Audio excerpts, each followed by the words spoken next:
ध्यानमूलं गुरुर्मूर्ति पूजामूलं गुरुपद मन्त्रमूलं गुरुर्वाक्यं मोक्षमूलं गुरुकृपा शङ्करं शङ्कराचार्यं केशवं बादरायणं यत्कृपावतहं वन्दे भगवन्तो पुनः पुनः। वन्दे देवयुमापति सुरगुरु वन्दे जगत्कारण वन्दे पन्नगभूषणं मृगधरं वन्दे पशूनां पते वन्दे सूर्यशशाङ्कवहनिनयनं वन्दे मुकुन्दप्रियं वन्दे भक्तजनां प्रयुज्य वरदं वन्दे शिवं शङ्करम् मनोजवं मारुततुल्यवेगं जितेन्द्रियं देवतापरीशं वातात्मनं वा नरयोद्धमुखियः श्रीरामदूतं शरणं प्रपद्ये। या देवी सर्वभूतेषु मातृरूपेण संस्थिता नमस्तस्यै नमस्तस्यै नमस्तस्यै नमो नमः। बोलो गजानन गणपति भगवान की जय। नीलकंठेश्वर महादेव की जय। रामचंद्र भगवान की जय। शक्ति मात की जय। सद्गुरु भगवान की जय। प्रेम से बोलो नमः पार्वती पते शिव हर हर महादेव।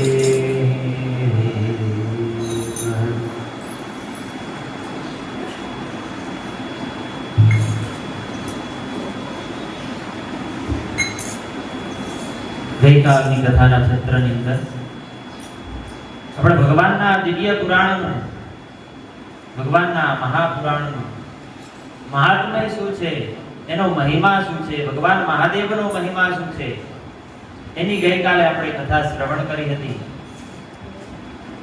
શુદ્ધ પુરાણીએ આ દિવ્ય પુરાણના મહિમાની અંદર કહ્યું છે, ગઈકાલે આપણે કથામાં શ્રવણ કર્યું કે 1 લાખ અશ્વમેઘ યજ્ઞ કરો,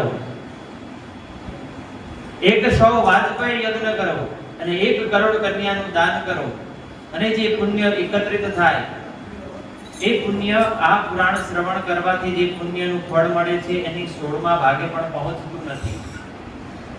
જે મનુષ્ય આ કથાનું શ્રવણ કરે અથવા તો આ પુરાણના દર્શન કરે એના અનેક જન્મના પાપ હોય દૂર થાય છે. એવું શિવ મહાપુરાણની અંદર લખેલું છે.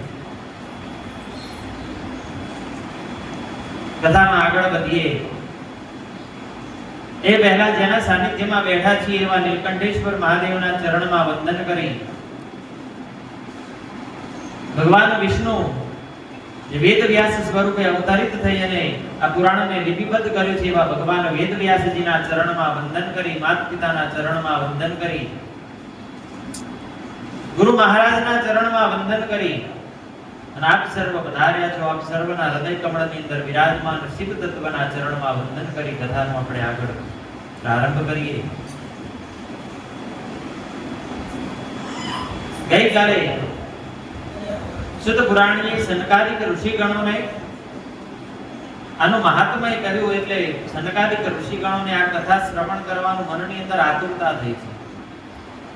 સનકાદિક ઋષિગણોએ ફરીથી શુદ્ધ પુરાણીને પ્રશ્ન કર્યો છે કે આપે જે અમને પુરાણ કહ્યું, આ પુરાણનો જે મહિમા કયો, પણ એ મહિમા અંતર્ગત અમને કોઈ કથા હોય તો આપ અમને શ્રવણ કરાવો. કળિયુગની અંદર કેવા મનુષ્ય આ કથા શ્રવણ કરવાથી એનો ઉદ્ધાર થશે, એવી કોઈ કથા હોય તો આપ અમને કહો. ત્યારે શુદ્ધ પુરાણીએ કહ્યું છે કે કળિયુગની અંદર કેવા મનુષ્ય કે જે મહાપાપી હોય, ખલ કહેતા દુષ્ટ બુદ્ધિ વાળા હોય, મનની અંદર કામ વાસના ભરેલી હોય, એવા દુરાચારી મનુષ્યને પણ આ પુરાણ શ્રવણ કરવાથી એનો ઉદ્ધાર થશે, એનું કલ્યાણ થશે. જે મનુષ્ય ક્રૂર હોય, સદાયને માટે બીજાનું લઈ લેવું, બચાવી લેવું, કોઈને મારી અને એની પાસેથી ધન લઈ લેવું, એવા મનની અંદર ખરાબ વિચાર જેના મનની અંદર ધારણ કરતો હોય, એવા મનુષ્યનો પણ આ પુરાણ ઉદ્ધાર કરશે.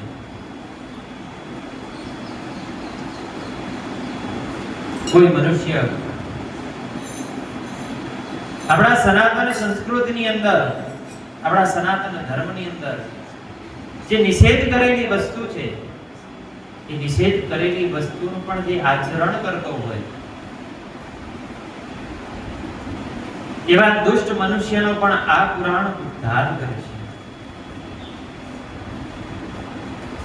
સનકાદિક ઋષિગણોએ કહ્યું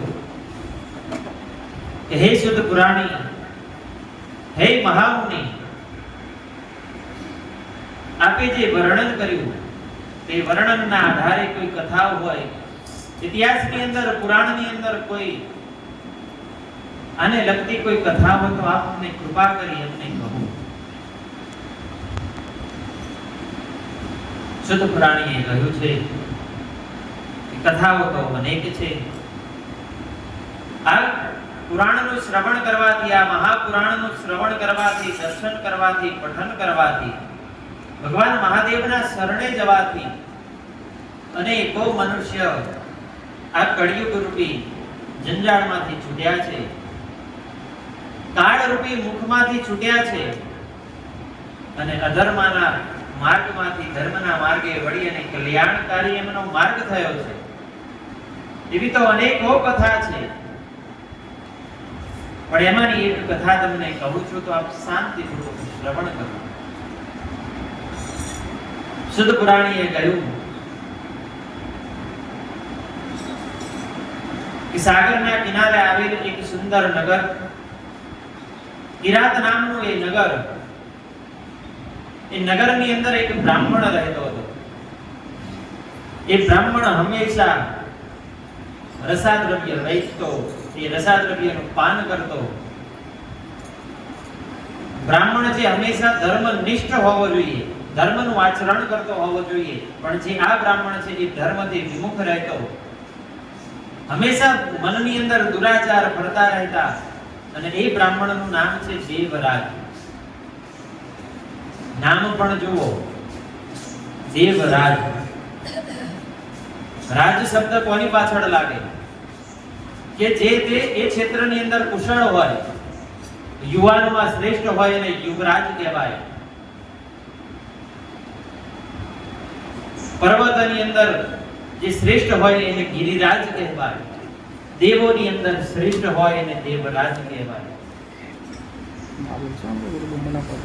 એમ આ બ્રાહ્મણના નામની પાછળ રાજ શબ્દ લાગતો, પણ જેવું એનું નામ એવા એના કર્મ નહીં, પણ એના નામથી એકદમ વિમુખ એના કર્મ. આ દેવરાજ નામનો બ્રાહ્મણ હંમેશા વ્યભિચારી કુકર્મ કરતો રહેતો, રસાદ્રવ્યનું પાન કરતો, માંસ અને મદિરાનું સેવન કરતો અને બીજાને પણ વહેંચી અને એમને પણ આ કુમાર્ગ તરફ વાળતો.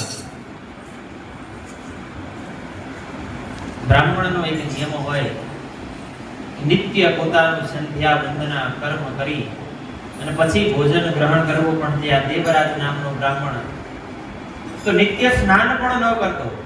સંધ્યા વંદના તો દૂરની વાત છે, નિત્ય સ્નાન પણ ન કરતો, સંધ્યા વંદના ધર્મથી વિમુખ રહેતો. અને જ્યાં ધર્મ ના હોય, જ્યાં ભગવાનનું નામ ના હોય, જ્યાં પૂજા પાઠ ઇત્યાદિ ન હોય, ત્યાં અધર્મ સરળતાથી પ્રવેશ કરે. અને એક વખત અધર્મ પ્રવેશ કરે એ પછી ધર્મ ત્યાં આવતો નથી. આ દેવરાજનો બ્રાહ્મણ દરેક પ્રકારના અધર્મ કરતો, પોતાના સગાવાલા સંબંધી જે વિશ્વાસુ હોય એમને ઘોડવી, ઘોસલાવી અને એમના પાસેથી ધન આંચકી લેતો. રસાદ્રવ્યનું એક તો વેચાણ કરતો. આપણા સનાતન ધર્મની અંદર કહ્યું છે કે રસાદ્રવ્ય કહેતા મદિરાનો સ્પર્શ પણ ના કરાય. જો તમે ભૂલથી સ્પર્શ કરો તો પણ તમારે 9 વખત સ્નાન કરવું પડે, ત્યારે તમારો દેહ શુદ્ધ થાય. પણ આ બ્રાહ્મણ એનું પાન પણ કરતો અને વેચતો પણ. આપણા સનાતન ધર્મની અંદર કહ્યું કે માંસ તો કોઈ તીર્થ ક્ષેત્રની અંદર જઈ, ગંગા જમના સરસ્વતી જેવી પવિત્ર નદીની અંદર જઈ અને સ્નાન કરવું પડે અને ભગવાનનું 11 દિવસ અનુષ્ઠાન કરવું પડે, ત્યારે આ દેહ શુદ્ધ થાય. પણ આ દેવરાજ નામનો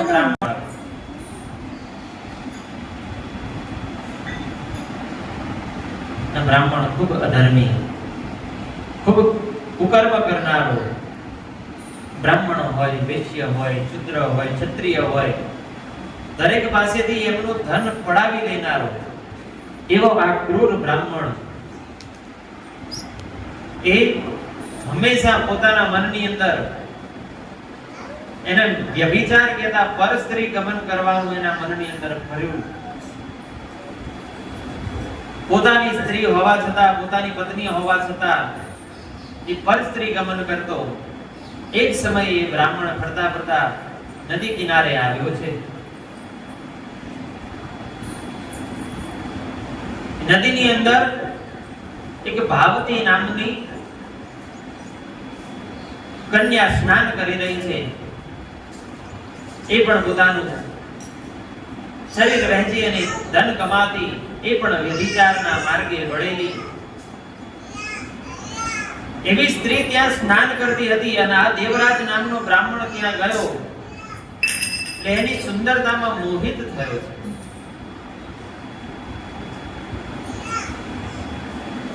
દેવરાજ આ ભાવતી નામની સ્ત્રીની સુંદરતામાં મોહિત થયો. એવી ભાવતીને જાણ થઈ એટલે અનેક ક્રીડાઓ, અનેક વાર્તાઓ કરી આ દેવરાજને પોતાની તરફ વાળ્યો છે, પોતાના મોહમાં નાખ્યો છે. દેવરાજને કહેવા લાગી, બંને એકબીજાના પ્રેમમાં પડ્યા છે.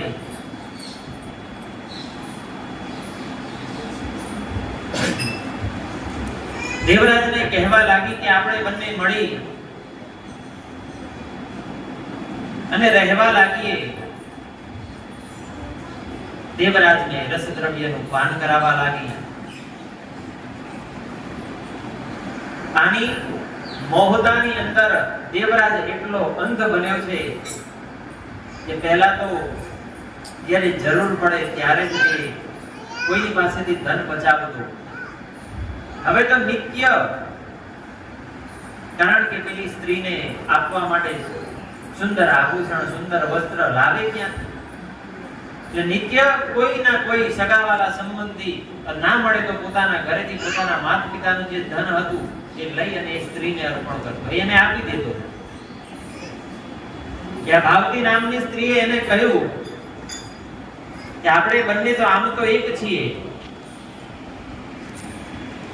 પણ તારા પત્ની અને તારા માતા પિતા નડે છે.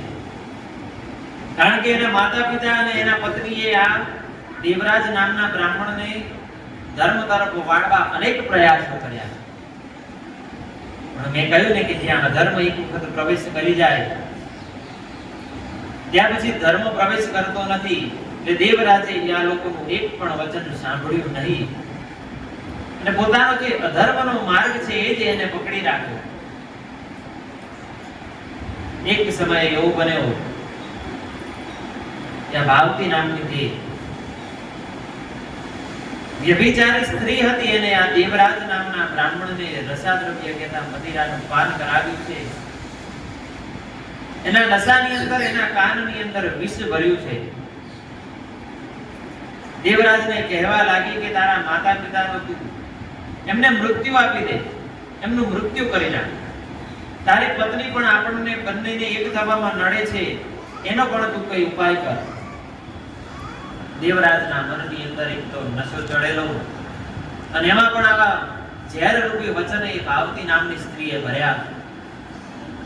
રાત્રિનો સમય ગોતી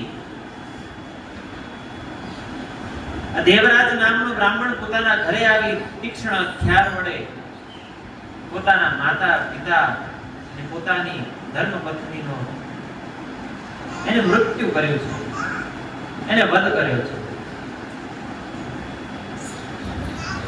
આ ત્રણેયને મારી નાખી અને ત્રણેયના જે મૃતદેહ છે એને પણ ઠેકાણે લગાડી દીધા છે. પછી તો એને જે બીક હતી, મનમાં જે સંદેહ હતો કે મારી પત્ની છે તો આની પાસે હું કેવી રીતે રહું, હવે તો પત્નીને પણ મારી નાખી, એના માતા પિતાને પણ મારી નાખ્યા.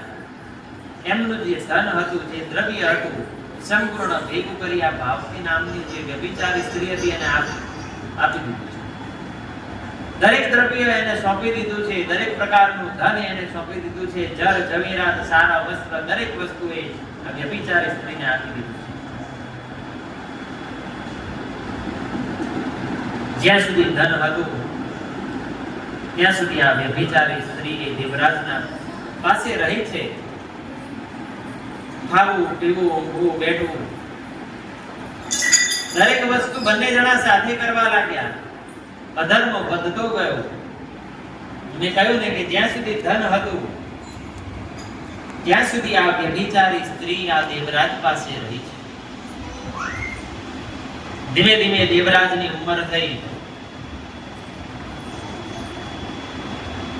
એની પાસે જે ધન હતું એ પણ ખૂટવા લાગ્યું. એટલે વધેલું જે ધન હતું એ આ વ્યભિચારી સ્ત્રી લઈ અને ભાગી ગઈ. આ દેવરાજને રઝળતો મૂકી એ જે વ્યભિચારી સ્ત્રી હતી, કારણ કે જેવા ગુણ એવા કર્મ, એનું જે ધન હતું એ લઈ અને એ વ્યભિચારી સ્ત્રી ત્યાંથી ભાગી ગઈ. દેવરાજને તો ન ઘર રહ્યું, ન માતા પિતા રહ્યા, ન પત્ની રહી. ગામની અંદર અનેક જણા લોકોથી કોઈ ના કોઈ બહાને ધન લીધેલું એટલે ગામમાં પણ રહી ન શકે, આમ તેમ ભટકવા લાગ્યો. અનેક દિવસથી ભૂખ્યો છે, તરસ્યો છે, કારણ કે પૈસા વગર તો ભોજન પણ કોણ કરાવે. દેવરાજ નામનો બ્રાહ્મણ ફરતા ફરતા એક સમયે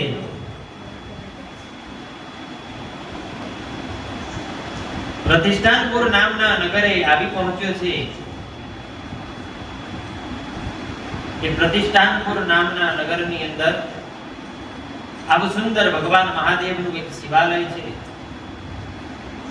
ત્યાં વિદ્વાન બ્રાહ્મણો અને ઋષિગણો ભગવાનની કથા કરી રહ્યા છે. કથા એને શ્રવણ કરી એટલે એને થયું કે અહીંયા મને ભોજન મળશે. એ ભોજનની લાલસાએ એ દેવરાજ નામનો બ્રાહ્મણ એ શિવાલયની અંદર પ્રવેશ કરે છે. શરીરની અંદર ખૂબ તાવ છે, ખૂબ પીડા છે, અનેક રોગ છે, ઘર કરી ગયા છે. શરીરની અંદર શક્તિ રહી નથી, કારણ કે અનેક દિવસથી જમ્યો નથી, અનેક દિવસથી એને પાણી પણ પીધું નથી, કંઈ પણ દ્રવ્ય એને પાન પણ કર્યું નથી. શરીરની અંદર અશક્તિ આવી છે. શિવાલયના એક ખૂણાની અંદર બેઠો છે. એને એ પણ ભાન નથી કે હું બેઠો છું કે સૂતો છું. અંદર કોઈ વિદ્વાન બ્રાહ્મણ ભગવાન શિવની કથા કરતા, એ કથાના શબ્દ એ દેવરાજ નામના બ્રાહ્મણના કાને પડ્યા છે. જાણી જોઈને નહીં પણ અજાણતા, કારણ કે એને તો મનની અંદર લાલચ હતી ભોજનની, પણ ત્યાં કથા ચાલુ હતી. એ કથાના શબ્દ એ દેવરાજના કાને પડ્યા છે. કથા પૂર્ણ થઈ. દેવરાજને પણ ખૂબ તાવ આવ્યો છે અને તાવની પીડામાં અનેક દિવસથી ભૂખ્યો છે. તાવની પીડા સહન ન કરી શક્યો એટલે એનું મૃત્યુ થયું છે. દેવરાજનું મૃત્યુ થયું એટલે યમના દૂત એના સૂક્ષ્મ શરીરને લેવા માટે આવ્યા છે અને પાસ વડે બાંધી અને યમપુરીમાં લઈ ગયા છે. યમપુરીના દ્વાર પર હજી ઊભા છે અને આ બાજુ ભગવાન શિવના ગણો કૈલાસમાંથી યમપુરીના દ્વાર પર આવ્યા છે. યમના દૂતો અને ભગવાન શિવના ગણો વચ્ચે વાક યુદ્ધ થયું છે. શિવના ગણો સાક્ષાત શિવ સમાન તમે જોઈ લો. આખા શરીરે ભસ્મ ધારણ કરેલી છે, રુદ્રાક્ષની માળાઓ ધારણ કરી છે, હાથમાં ત્રિશૂળ છે, બીજા હાથની અંદર ડમરૂ છે. ડમરૂના નાદ સાથે યમપુરીના દ્વારે આવી અને યમના દૂતોને કહ્યું છે કે તમે જે આ આત્માને પાસ વડે બાંધ્યો છે એની શું ગતિ થશે? યમના દૂતો શિવના ગણોને કહેવા લાગ્યા કે આ તો ખૂબ દુરાચારી બ્રાહ્મણ છે, ખૂબ અધર્મી બ્રાહ્મણ છે, આનો તો નરકમાં અનેક પ્રકારની યાતના ભોગવવાની થશે. ત્યારે શિવના ગણોએ કહ્યું કે આ આત્માને તમે અમને સોંપી દો. યમના દૂતો કહેવા લાગ્યા કે આ તો પાપી માણસ છે, ખૂબ અધર્મ કર્યા છે, જીવન પર્યંત એને એક પણ શુભ કાર્ય કર્યું નથી, તો આપ એને શા માટે લેવા આવ્યા છો? કોઈ એક પણ શુભ કાર્ય કર્યું હોય અને એને આવા સારા સ્થળની પ્રાપ્તિ થાય તો એ અમે સ્વીકારીએ, પણ જીવન પર્યંત જ્યારથી એને સમજણ આવી ત્યારથી મર્યો ત્યાં સુધી એને કોઈ પણ એક શુભ કાર્ય કર્યું નથી, એક ધર્મનું કાર્ય કર્યું નથી, તો એને કૈલાસ લોકની પ્રાપ્તિ શા માટે? ગણો અને યમના દૂત બધા વાક યુદ્ધનો નાદ યમપુરીમાં ધર્મરાજાની સભામાં બેઠેલા ધર્મરાજાના કાને પડ્યો છે. ધર્મરાજાએ એમના દ્વાર ઉપર થતા કોલાહલને સાંભળી અને દ્વાર ઉપર આવ્યા છે. દ્વાર ઉપર આવી અને શું સ્થિતિ છે એ જાણી યમના દૂતોને પ્રશ્ન કર્યો કે આપ શા માટે આ કોલાહલ કરી રહ્યા છો? યમના દૂતોએ કહ્યું કે આ દુરાચારી બ્રાહ્મણ છે, અધર્મ બ્રાહ્મણ છે, જીવન પર્યંત એને પાપ કર્યા છે, પણ શિવના ગણો એને લેવા માટે આવ્યા છે તો અમે કઈ રીતે એને આપીએ?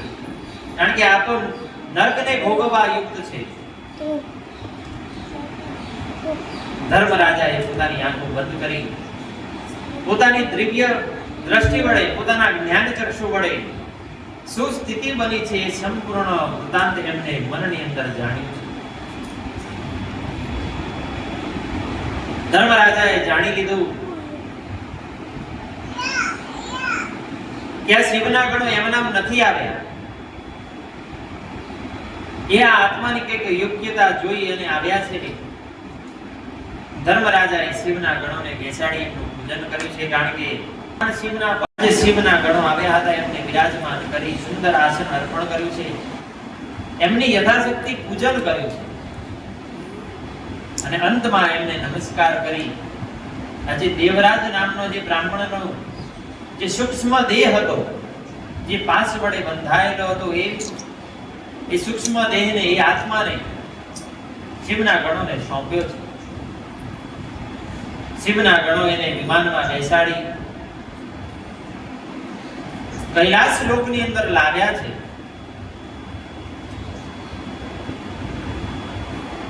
કૈલાસ લોકની અંદર લાવ્યા. ભગવાન શિવે એને આશીર્વાદ આપી સૂક્ષ્મ દેહમાંથી સ્થૂળ દેહ એને આપ્યો છે, સુંદર એને દેહ અર્પણ કર્યો છે, સુંદર વસ્ત્ર અર્પણ કર્યા છે અને એ આત્માની અંદર પછી ચેતના પૂરી છે. દેવરાજે પોતાની આંખો ખોલી સામે દર્શન કરે તો પંચમુખે ભગવાન મહાદેવ વિરાજમાન છે.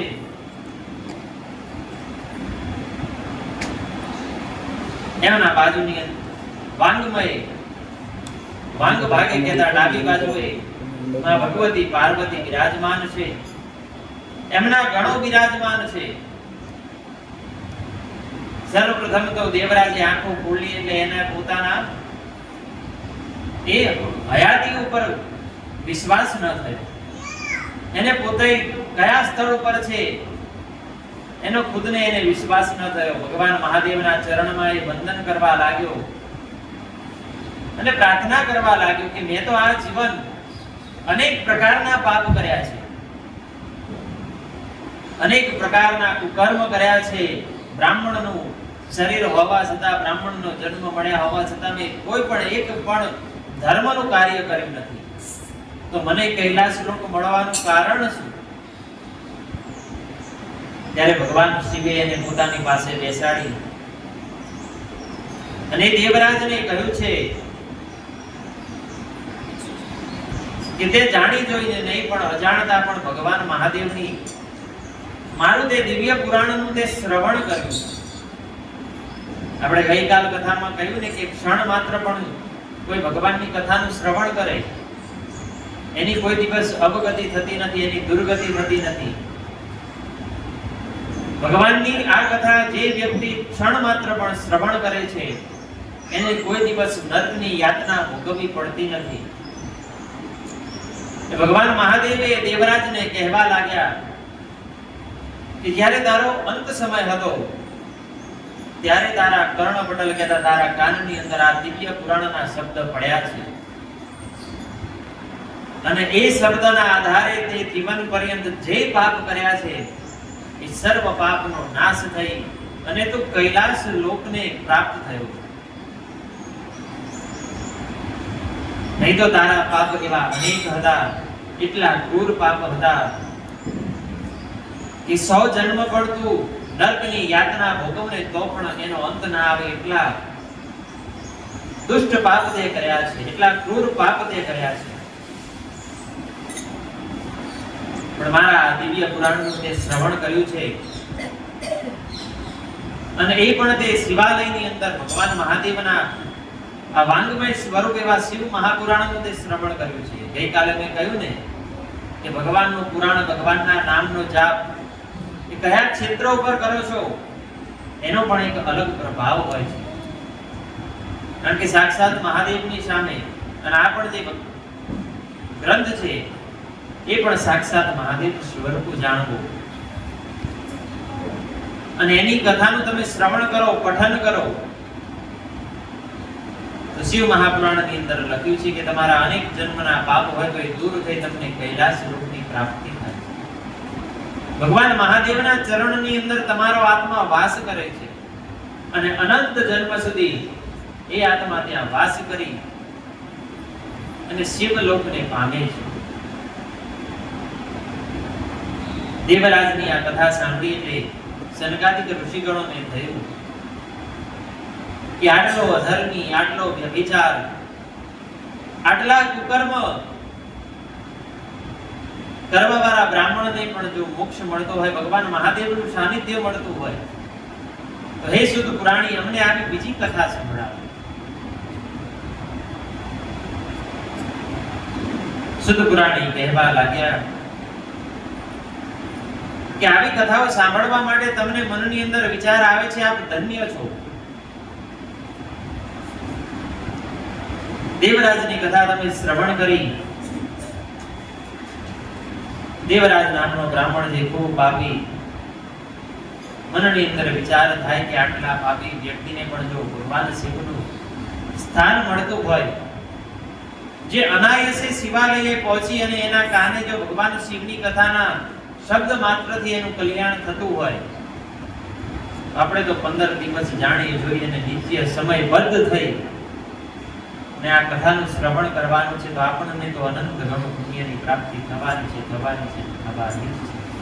એમાં કોઈ સંદેહ નથી. સનકાદિક ઋષિગણોએ ફરીથી પ્રશ્ન કર્યો એટલે શુદ્ધ મહાપુરાણીએ કહ્યું છે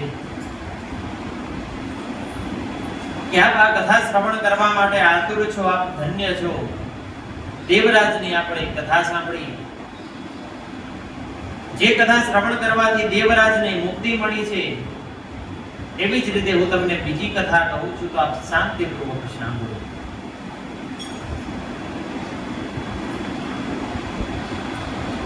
સાગર પાસે, સાગરના કિનારે આવેલું એક સુંદર નગર, બાસ્કલ નામનું એક નગર છે.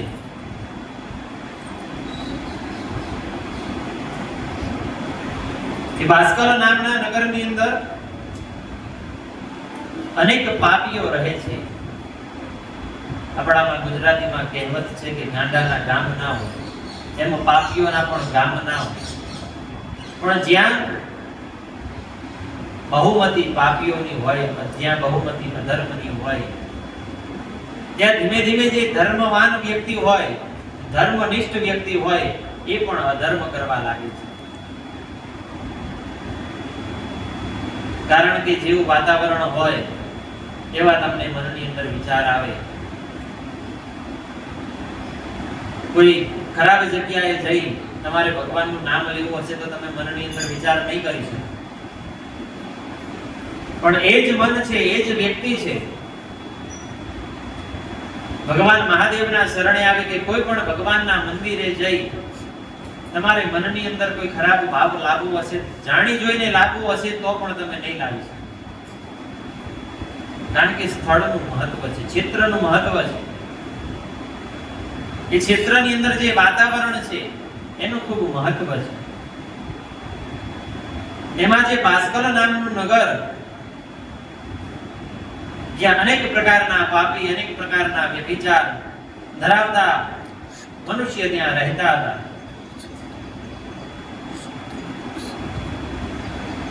એ બાસ્કલ નામના નગરની અંદર વેદ ધર્મથી પરાયણ, સંધ્યા વંદનાથી પરાયણ, પોતાના સ્વધર્મથી પરાયણ રહેતા એવા એક બિંદુક નામની બ્રાહ્મણની કથા છે.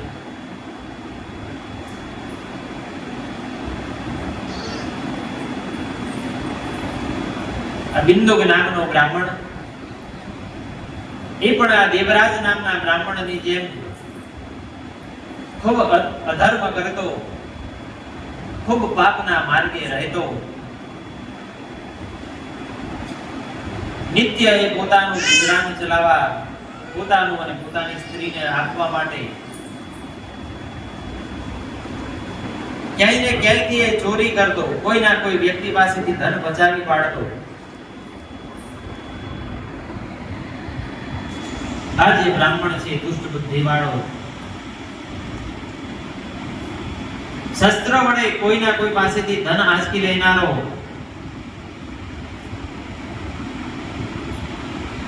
પર સ્ત્રી ગમન કરનારો, એવો આ અધર્મી બ્રાહ્મણ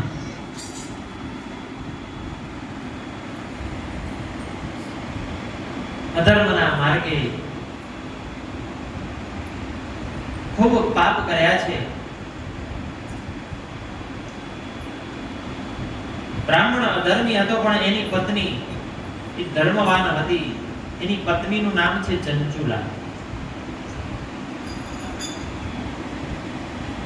આ બ્રાહ્મણ છે નિત્ય ધર્મ કરતો, પણ એની પત્ની છે નિત્ય ધર્મનું માર્ગ કરતા. બ્રાહ્મણ છે સદાયની માટે વ્યભિચાર, પર સ્ત્રી ગમન કરતો, પોતાની પત્ની પર ધ્યાન ન આપતો, પોતાની પત્નીને સમય ન આપતો. અને એ કહ્યું ને કે જેવું વાતાવરણ હોય એવા મનની અંદર વિચાર આવે. ધીમે ધીમે ક્ષીણ થતો ગયો. એની પત્નીના મનમાંથી પણ જે ધર્મ હતો, પોતાના પત્ની, પોતાના પતિ પ્રત્યે જે આદર હતો, એ ધીમે ધીમે ક્ષીણ થવા લાગ્યો છે. કારણ કે એનો પતિ એની સામે જોતો પણ નહીં અને પર સ્ત્રી ગમન કરતો, બીજી સ્ત્રી સાથે હંમેશા માટે રહેતો. એટલે ચંચુલા નિર્ભય થઈ અને અધર્મના માર્ગે પડી.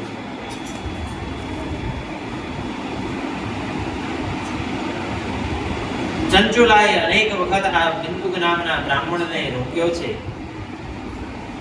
અનેક વખત પોતાના ધર્મ પરાયણ થવા માટે એને અનેક પ્રકારે એને રોક્યો છે.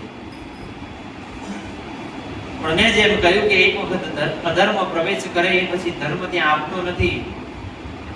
આ બિંદુક નામનો બ્રાહ્મણ અનેક વખત સમજાવવા છતાં એ ધર્મના માર્ગે વળ્યો નહીં. ને જેવું ઘરમાં વાતાવરણ હોય એવા વિચાર આવે. આ જે ચંચુલા હતી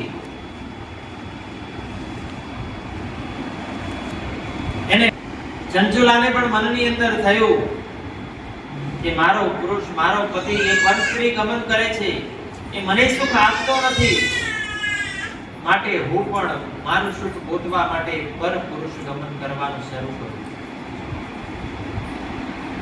એને પણ મનની અંદર વિચાર કરવાના વિચારો આવ્યા છે. પોતાના પુરુષને, પોતાના પતિનો ત્યાગ કરી એ પણ બીજા પુરુષ સાથે રમણ કરવા લાગી છે.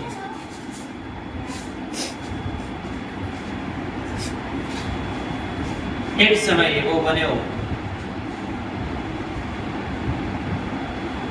કે નિત્ય જે સમય બિંદુક ઘરે આવતો એનાથી વહેલો ઘરે આવ્યો અને એના પત્નીને બીજા પુરુષ સાથે જોઈ ખૂબ ક્રોધે ભરાયો છે. ક્રોધના કારણે પોતાની પત્ની અને જે જાર પુરુષ હતો એને જેમ તેમ બોલવા લાગ્યો. એટલે પેલો પુરુષ તો ત્યાંથી ભાગી ગયો, પણ એની પત્નીને જેમ તેમ બોલવા લાગ્યો. અને બિંદુકને ક્રોધ એટલો ચડેલો કે એની પત્ની ઉપર હાથ ઉપાડવા લાગ્યો છે, એને મારવા લાગ્યો છે. હાથમાં જે કંઈ પણ મળ્યું એનાથી એને પત્નીને મારવા લાગ્યો છે.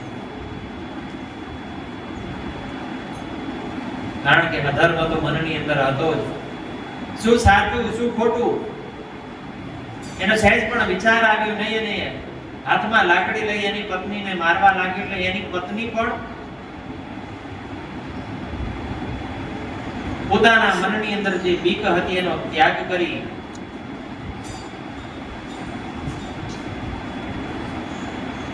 અને એના પતિને કહેવા લાગી. આસક્ત મનથી એના પતિને કહેવા લાગી કે તમે આ ધર્મનો માર્ગ અપનાવો છો, તમે પરસ્ત્રી ગમન કરો છો, તમે કુકર્મ કરો છો. આજ દિન સુધી મેં તમને અનેક વખત રોક્યા છે, ને જ્યારે મેં આજે આ પગલું ભર્યું, હું અધર્મના માર્ગે વળી છું, મેં આજે વ્યભિચારનો માર્ગ અપનાવ્યો છે, તો આપ મારા પર ક્રોધ કરો છો.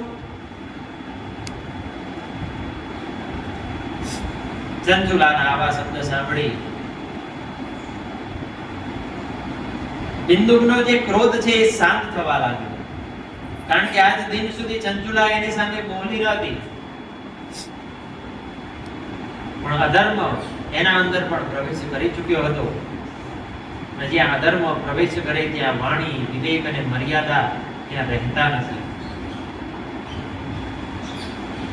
ચંચુલાની જે મર્યાદા હતી, જે વાણીનો વિવેક હતો પોતાના પતિ જ માટે, એનો એને ત્યાગ કરી અને ક્રોધના શબ્દ એને બહાર નીકળ્યા છે.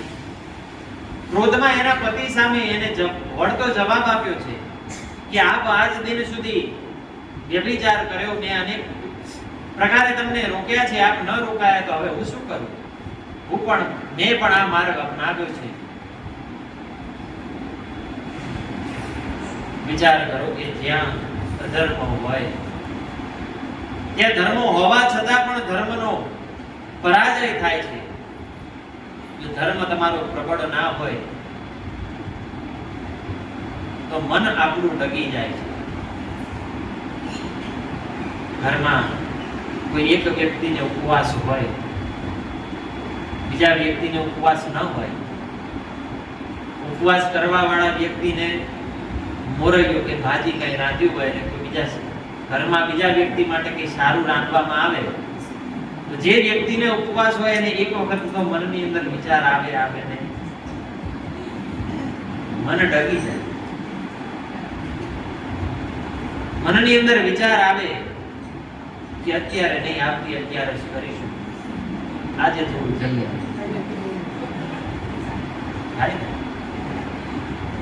કારણ કે મન છે આપણું એ સ્થિર નથી, અને જો જ્યારે મન આપણું સ્થિર થઈ જાય તો બીજું કંઈ પામવાની જરૂર પણ રહેતી. આપણું આપણા મન ઉપર, આપણી ઇન્દ્રિયો ઉપર જો વિજય હોય તો બીજે ક્યાંય જવાની જરૂર નથી. જેમ કોઈ વ્યક્તિને ડાયાબિટીસ હોય અને એને પોતાના મન ઉપર વિજય હોય કે મારે ગળ્યું નથી ખાવા, તો એની સામે તમે સાદે પકવાન મૂકો, ગમે તેવી મીઠાઈ મૂકો, એ નહીં જશે. એ પણ ધીમે ધીમે અધર્મના માર્ગે વળવા લાગે. આ બિંદુ નામનો બ્રાહ્મણ ચંચુલાનો આવો જવાબ સાંભળી એને થયું કે હવે મારી પત્ની મારી વાત સાંભળશે નહીં, એટલે પોતાની દરેક પ્રકારની શરમનો ત્યાગ કરી, વધ્યો ઘટ્યો ધર્મ હતો એનો પણ ત્યાગ કરી બિંદુ કે એના પત્નીને એક નિમ્ન કક્ષાએ આચરણ કરવાનો એને વિચાર આવ્યો છે. એના પત્નીને કહેવા લાગ્યો કે તારે વ્યભિચાર કરવો હોય તો તું કર, તારે પરપુરુષ ગમન કરવું હોય તો તું કર, પણ જે પુરુષ તારી પાસે આવે છે એની પાસેથી તું ધન લઈ. પહેલી વખત તો આ સાંભળતા ચંચુલાને ક્રોધ આવ્યો, પણ બિંદુક નામનો બ્રાહ્મણ એને કહેવા લાગ્યો કે તું જો એની પાસેથી ધન લઈ લઈશ અને એ ધન તું મને આપીશ, હું પણ પરસ્ત્રી ગમન કરું છું, હું એ ધન એ બીજી સ્ત્રીને આપીશ, એટલે તારું પણ સુખ ને મારું પણ સુખ. આમાં તારી પણ આકાંક્ષાઓ શાંત થશે અને મારી પણ આકાંક્ષાઓ શાંત થશે. જ્યાં સુધી મનની અંદર અનેક પ્રકારની આકાંક્ષાઓ હોય ને કે આ કરી લેવું છે, આ લઈ લેવું છે, પેલું પામી લેવું છે, ત્યાં સુધી જ દરેક પ્રકારના વિચારો આવે. એક સમયે આકાંક્ષાઓ સ્થિર થઈ જાય પછી કઈ જ મેળવવાની, કોઈ જ વસ્તુ પામવાની આપણને યાતના રહેતી નથી. કારણ કે મનની અંદર આકાંક્ષાઓ હોય ને તો કોઈક દિવસ અધર્મ કરવાનો પણ આપણને વિચાર આવે. કોઈ વ્યક્તિ નોકરી કરતો હોય, 10,000 15,000 પગાર હોય, એક મહિનાના અંતે એને અનેક મજૂરી કર્યા પછી એને મળે, અને એની જ પડખે બેસનારો કોઈ વ્યક્તિ જો જુગારી હોય અને એને પ્રોત્સાહન આપે કે તું આખો મહિનો જાસ તો તને 10,000 મળે છે, મારી પાસે આવ તને 2 કલાકમાં તને 15,000 આપું. એ વધારે મેળવવાની લાલસા હોય, વધારે મેળવવાની આકાંક્ષા હોય, એટલે મન આપણું અધર્મ તરફ વળવાનું છે, વળવાનું છે ને વળવાનું જ છે. પણ મનની અંદર સંતોષ હોય અને અમુક આકાંક્ષાઓને તમે જતી કરો. આ આકાંક્ષાઓને લઈ એક સુંદર કથા કહેવાનું મન થાય. આપ સર્વે આ કથા સાંભળી જશે, ભીલ અને હરણીની કથા, જે શિવરાત્રીના પૂજનની કથા છે. લોકો કહે છે કે શિવરાત્રીનું પૂજન ત્યારથી શરૂ થયું, એ ખોટી વાત છે.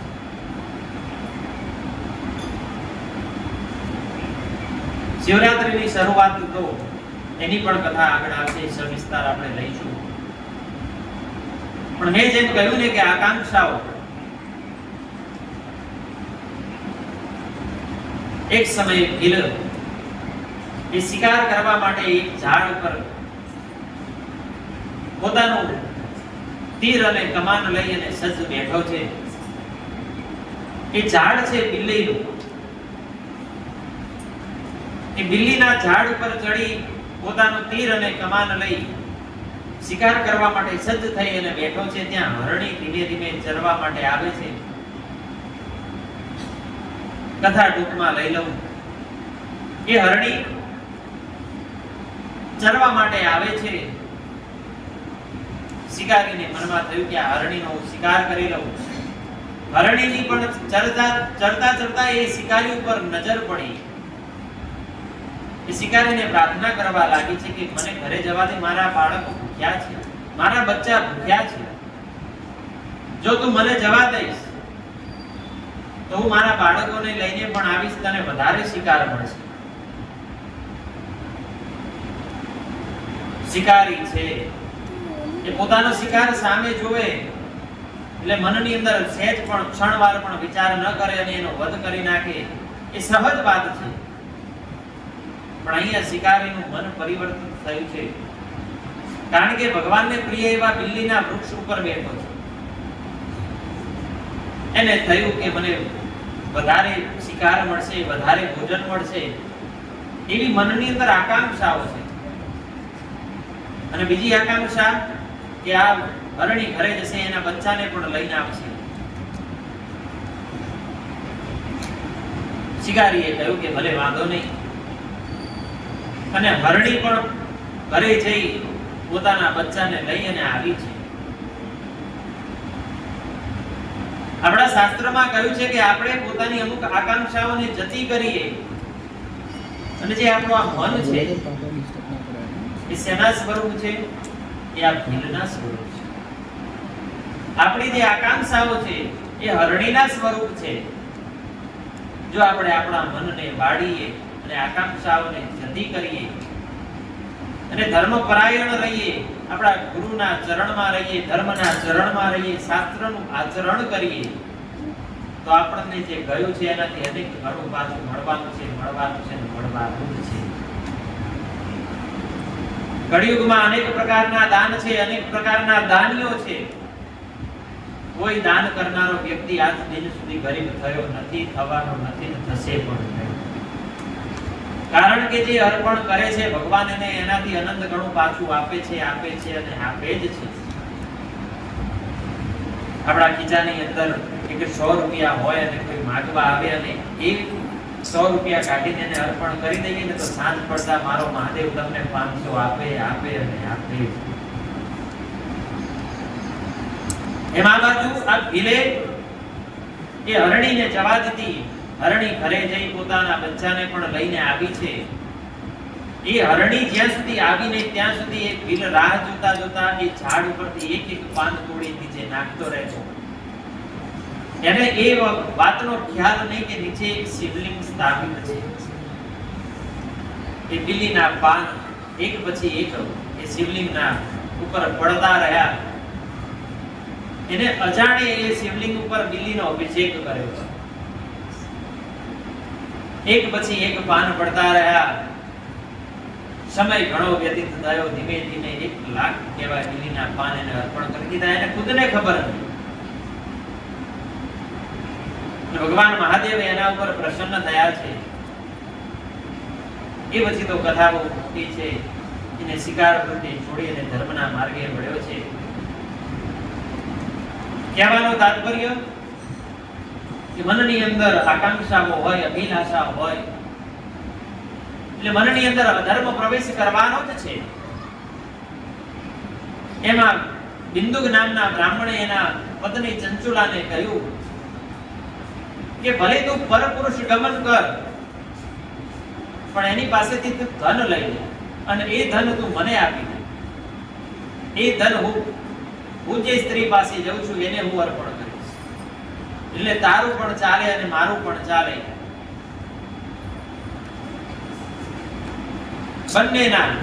આપણે બંનેની આકાંક્ષાઓ આમાં સંતુષ્ટ થશે.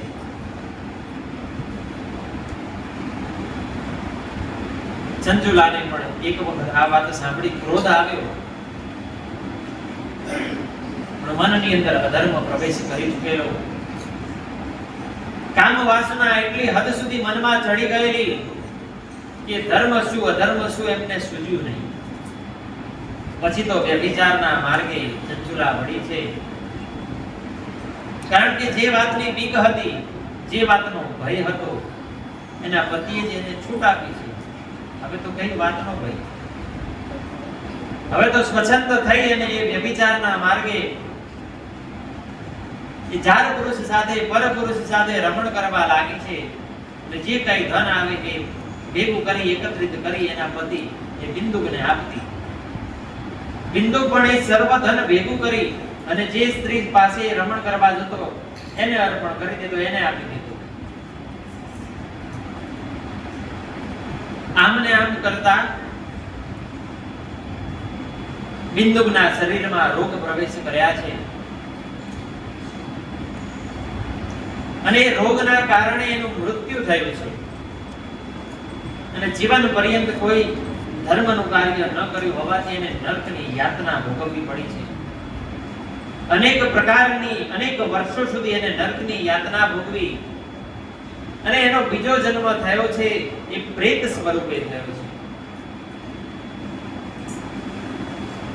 આ વિદુમનો બીજો જન્મ પ્રેત કહેતા પિશાચ સ્વરૂપે થયો છે અને પોતાના પતિના મૃત્યુ પછી તો ચંચુલાના જેટલા દ્વાર બંધ હતા એ દરેક દ્વાર ખુલી ગયા છે. જે ધન આપવું પડતું હતું એ પણ હવે પોતાની પાસે રહેવા લાગ્યું. પોતાનો પતિ ગયો એટલે વધારે પડતો વ્યભિચાર કરવા લાગી છે. વધારે પડતો એ અધર્મનું આચરણ કરવા લાગી છે. ધીમે ધીમે કરતા એની પણ ઉંમર થઈ છે. આ બાજુ એનો પતિ વિંધ્યાચળ પર્વત પર પ્રેત યોનિમાં એનો જન્મ થયો છે. એની શું ગતિ થઈ છે? ચંચુલા આટલા અધર્મ કર્યા છે એની શું ગતિ થઈ છે? કારણ કે અનેક અધર્મ અનેક વ્યભિચાર ભોગવ્યા એટલે એની ગતિ સહજ ના હોય. એટલે એની પણ જે ગતિ થઈ છે આ પ્રેત યોનિ થયેલા બિંદુકની જે ગતિ થઈ છે એની કથા આપણે આવતીકાલે શ્રવણ કરીશું. કથાના આ છત્રને અહીંયા વિરામ આપતા એ ઘડી ભગવાનનું નામ સ્મરણ કરી એ ઘડી ભગવાનના નામનો આશ્રય લઈ કથાના છત્રને આજે આપણે વિરામ આપીએ. એ ઘડી ભગવાનની ધૂન કરીએ. ઓમ નમઃ શિવાય. ઓમ હર હર બોલે. નમઃ શિવાય. ઓમ નમઃ શિવાય. ઓમ નમઃ શિવાય. હર હર બોલે. નમઃ શિવાય. ઓમ નમઃ શિવાય. નમઃ શિવાય. ઓમ હર હર બોલે. નમઃ શિવાય. ઓમ નમઃ શિવાય. ઓમ નમઃ શિવાય. હર હર બોલે. નમઃ શિવાય. ઓમ નમઃ શિવાય. નમઃ શિવાય. હર હર બોલે. નમઃ શિવાય. નમઃ શિવાય. નમઃ શિવાય. હર હર બોલે. નમઃ શિવાય. નમઃ શિવાય. નમઃ શિવાય. ઓમ હર હર બોલે. નમઃ શિવાય. ઓમ નમઃ શિવાય. ઓમ નમઃ શિવાય. હર હર બોલે. નમઃ શિવાય. ઓમ નમઃ શિવાય. ઓમ નમઃ શિવાય.